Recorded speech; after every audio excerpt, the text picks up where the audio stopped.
Okay, तर fifth importance आपण काय बघितला, एनकरेजिंग इनिशिएटिव्ह अँड इनोव्हेशन. आता इनिशिएटिव्ह आणि इनोव्हेशन मध्ये काय, तर एम्प्लॉईज कडून काय करतोय आपण, आयडियाज घेतोय, त्यांना एखादं सजेशन द्यायला इन्स्पायर करतोय. ओके, तर त्यांच्याकडून आपण खूप सारे इनोव्हेटिव्ह आयडियाज काढून घेतोय, मॉडर्न मेथड्स कोणत्या कोणत्या आपण यूज करू शकतो ते घेतोय, आणि जे काही लेटेस्ट टेक्नॉलॉजी आहे त्याचा आपण यूज करतोय. ओके, ज्याच्यामुळे काय एम्प्लॉईला पण एक इनिशिएटिव्ह घेण्याची संधी भेटते. ओके, नंतर 6 नंबरचा इम्पॉर्टन्स आहे मिनिमायझिंग वेस्टेज. ओके, आता कोणतंही ऑर्गनायझेशन असेल, इन्स्टिट्यूट असेल किंवा कोणतंही प्रोडक्शन कंपनी असेल, तर तिथं मिनिमम वेस्टेज झालं पाहिजे. ओके, जर वेस्टेज जास्त असेल तर कोणालाही ते परवडणारं नसेल. ओके, तर मिनिमम वेस्टेज आता हे कसं आपण कंट्रोल मध्ये करू शकतो, तर management minimizes the waste of materials, men and monetary resources by doing work through proper arrangement. Okay, proper arrangement मधून आपलं वर्क व्हायला पाहिजे. Manufacturing and control. Managers motivate subordinate to reduce wastage. Okay, managers motivate subordinates to reduce the wastage. आता management मुळे काय होतंय, तर minimum wastage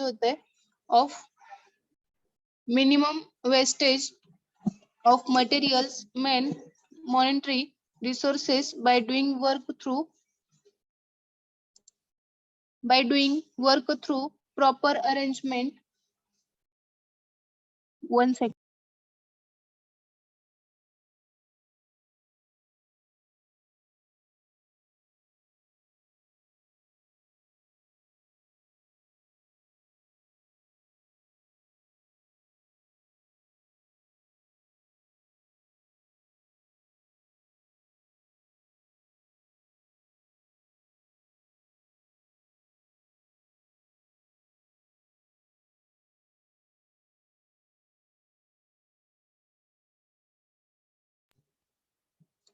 okay, तर वेस्टेजचं मिनिमायझेशन कसं होईल, म्हणजे जे काय वेस्ट मटेरियल बाहेर पडणार आहे किंवा जे काय आपण मटेरियल्स यूज करणार आहे, जे काय रॉ मटेरियल यूज करणार आहे, त्याचं वेस्टेज कसं कमी होईल, तर हे मॅनेजरनं सबऑर्डिनेटला वेस्टेज रिड्यूस करण्यासाठी मोटिवेट करायचं.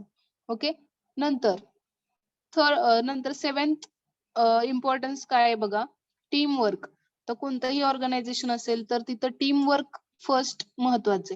ओके, टीम वर्क असल्याशिवाय कोणतंही वर्क होत नाही, कोणतंही गोल अचीव होत नाही.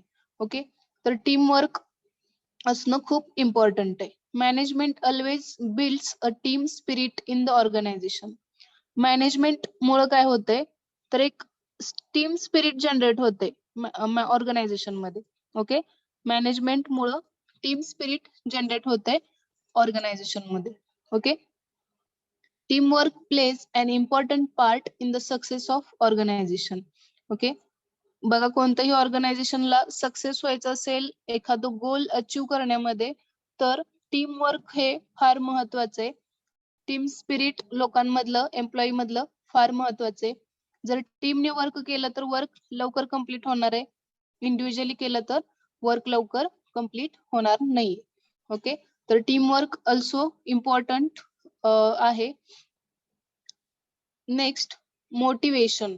आता कोणालाही मोटिवेट म्हणजे सेल्फ मोटिवेटेड तर कोणी नसतं, प्रत्येकाला मोटिवेटच करावं लागतं.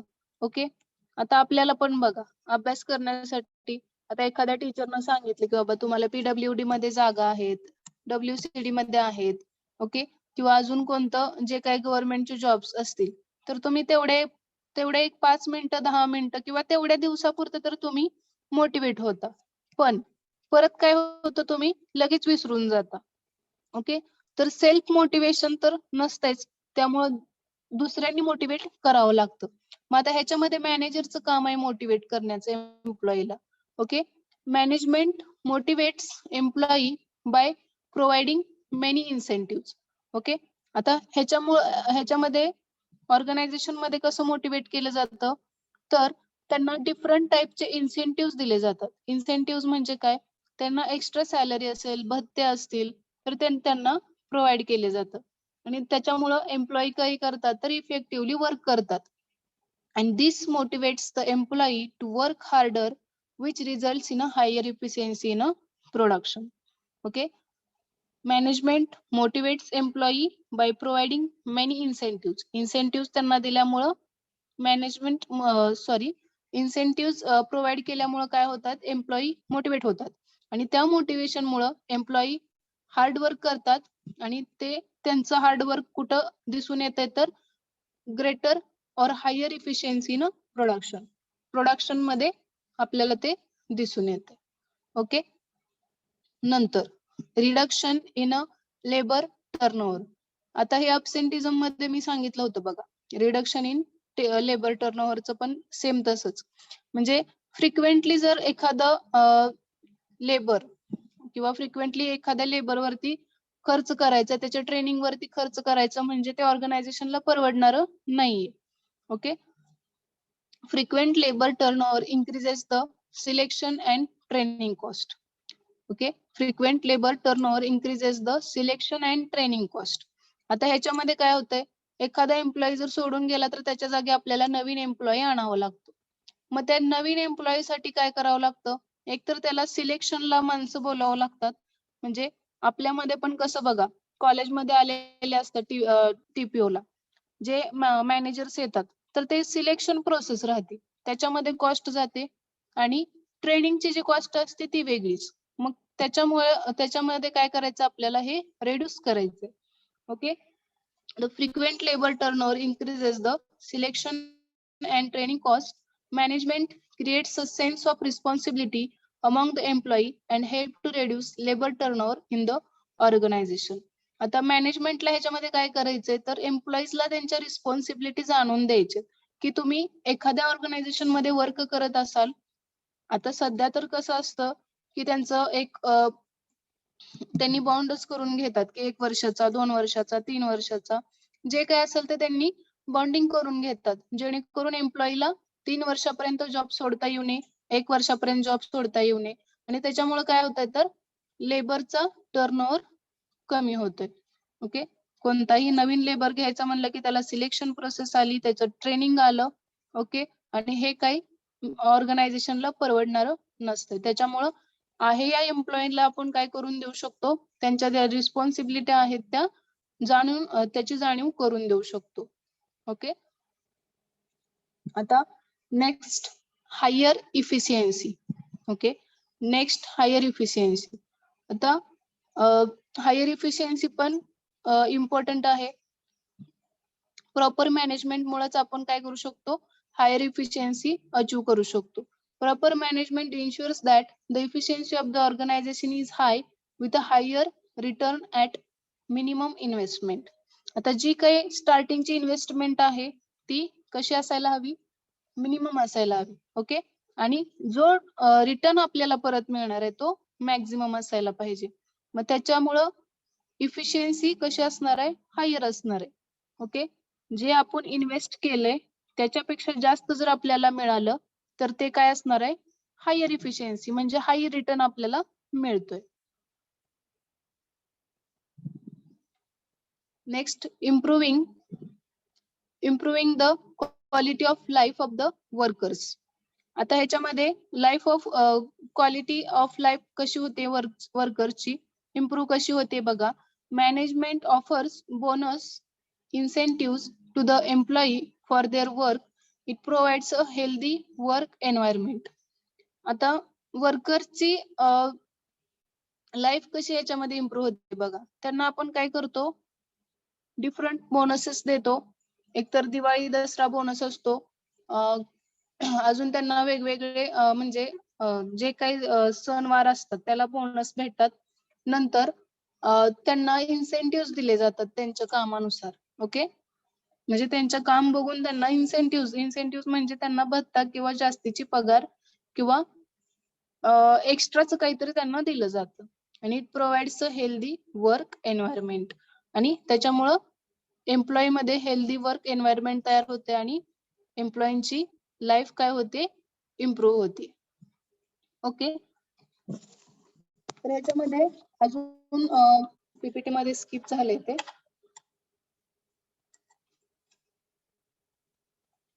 नेक्स्ट पण आहे, तुम्ही फक्त ऐका लक्ष देऊन. ओके, तर नेक्स्ट पॉइंट आहे कॉर्डियल इंडस्ट्रियल रिलेशन्स. ओके, 11 पर्यंत आलो. आता अजून एक 5 इम्पॉर्टन्स राहिलेत, ते पण तुम्ही फक्त लक्ष देऊन ऐका. ह्याच्यामध्ये पीपीटी मधून स्किप झालेले आहेत. ओके, नेक्स्ट बघा, लिहून घ्या वाटल्यास, कॉर्डियल इंडस्ट्रियल रिलेशन्स. आता कॉर्डियल इंडस्ट्रियल रिलेशन्स म्हणजे काय? Management ensures industrial peace. It gives more importance to the human element in a business, and it applies positive motivation. All this improves the relations between employees and employers. Okay, तर management मुळे काय होतंय, इंडस्ट्रीमध्ये एक प्रकारचं चांगलं वातावरण किंवा पीसफुल वातावरण तयार होते, आणि ज्याच्यामध्ये की पहिल्यांदा ह्युमन एलिमेंटचा जास्तीत जास्त विचार केला जातो. आता कोणतंही मॅनेजमेंट असेल तर फर्स्ट तिथं काय येणार आहे? मॅन येणार आहे. एखाद्या माणसाशिवाय कोणती इंडस्ट्री ऑर्गनायझेशन चालू शकणार नाही. ओके, तर फर्स्ट तिथं ह्युमन एलिमेंटला किंवा ह्युमन व्हॅल्यू किंवा ह्युमनला जास्त महत्व दिलं जाते, आणि ज्याच्यामुळं जिथं ज्या ऑर्गनायझेशन मध्ये ह्युमनला किंवा एम्प्लॉईला जास्त महत्व दिलं जाते, तिथं ऑब्व्हियसली काय होणार आहे? ह्युमन म्हणजे एम्प्लॉई आणि एम्प्लॉयर ह्यांच्यामधलं रिलेशन्स कसं राहणार आहे? चांगलं राहणार आहे. ओके, म्हणजे कॉर्डियल इंडस्ट्रियल रिलेशन्स मध्ये काय तर एखाद्या कंपनीमध्ये किंवा एखाद्या ऑर्गनायझेशन मध्ये एम्प्लॉईजचा जास्त विचार केला जात असेल, ह्युमन्सचा जास्त विचार केला जात असेल, तर ते रिलेशन्स तिकडे जास्त लोक वळतात, आणि त्याच्यामध्ये कसं आहे, एम्प्लॉई आणि एम्प्लॉयरचं नातं चांगलं राहतं. जसं की टाटामध्ये बघा, जे कोणी टाटामध्ये असतील त्यांना कसं त्यांचा हॉस्पिटल असेल, त्यांचे LIC पॉलिसीज असतील किंवा त्यांचं लाईफ इन्शुरन्स असेल, ओके, तर ते सगळं त्यांना फ्री मध्ये असते. ओके, नंतर नेक्स्ट आहे कॉर्पोरेट इमेज. ओके, नेक्स्ट आहे corporate image. Efficient and effective management maintains a good image and goodwill of organization.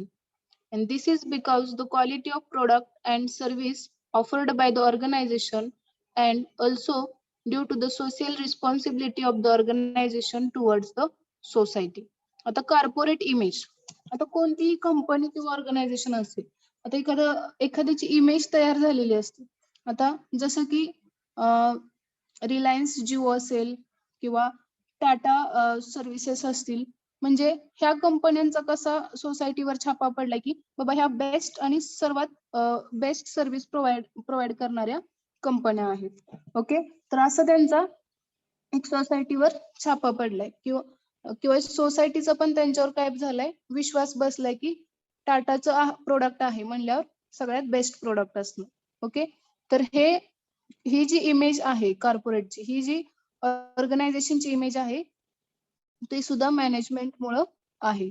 Okay, next importance बघा, promotes national development. National development म्हणजे काय?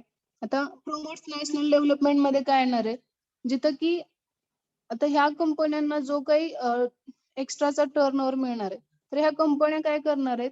GST पे करणार आहेत, आणि त्याच्यामुळे काय होणार आहे? नॅशनल इकॉनॉमी मध्ये डेव्हलपमेंट होणार आहे. म्हणजे management is regarded as a key to the economic development of nation. Economic development of nation म्हणजे जे काय आपल्या राष्ट्राची इकॉनॉमी आहे, त्याच्यामध्ये ह्या मोठमोठ्या ऑर्गनायझेशनमुळे, ह्या मोठमोठ्या कंपन्यांमुळे काय होतंय, तर इकॉनॉमी मध्ये इन्क्रीमेंट होते, डेव्हलपमेंट होते, आणि it puts resources to the optimum use. Okay, लक्षात येते का हा point? Promotes national development.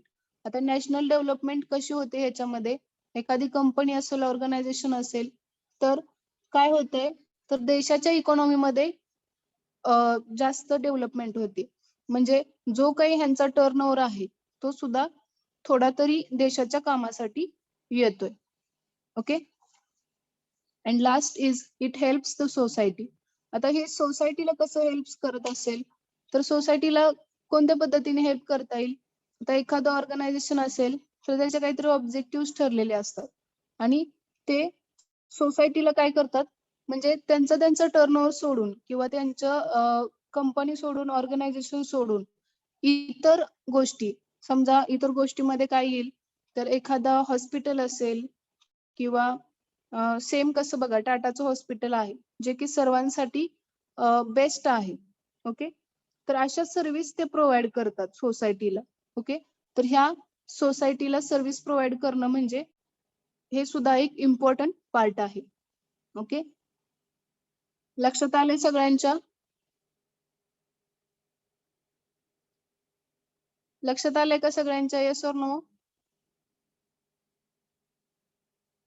Any doubt, any problem in this importance of management point?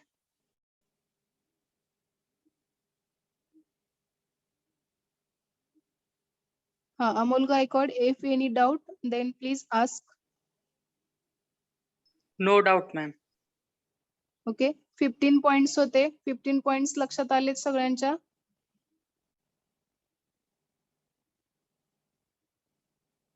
Asmita, Yes, any ma'am. Doubt, any problem? No problem, ma'am. Okay, सगळ्यांच्या लक्षात आलेलं आहे. जरी कोणाला काही थोडासा जरी डाऊट वाटत असेल तरी विचारा, मी तुम्हाला लगेच सांगेन. आकांक्षा? No doubt, ma'am. Okay. First of all, read it.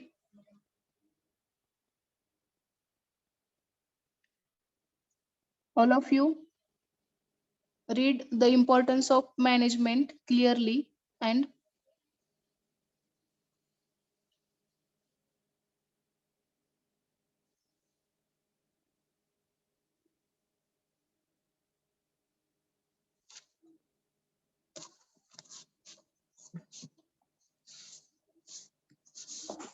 all of you read it carefully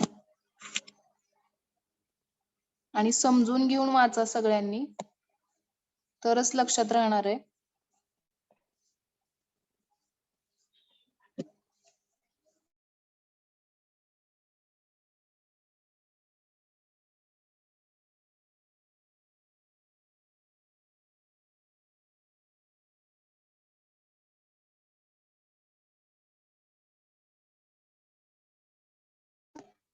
first slide वाचून झालं की सांगा, मी नेक्स्ट तुम्हाला डिस्प्ले करेन.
झाले रीड करून इथपर्यंत सगळ्यांचं?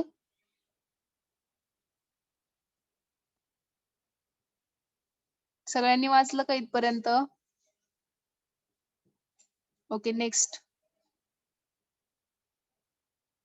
फिफ्थ पॉइंट आहे एनकरेजिंग इनिशिएटिव्ह अँड इनोव्हेशन. थोडस दिसत नाहीये तिथं, त्याच्यामुळे सांगते. Encouraging initiative and innovation.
का?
हम्म.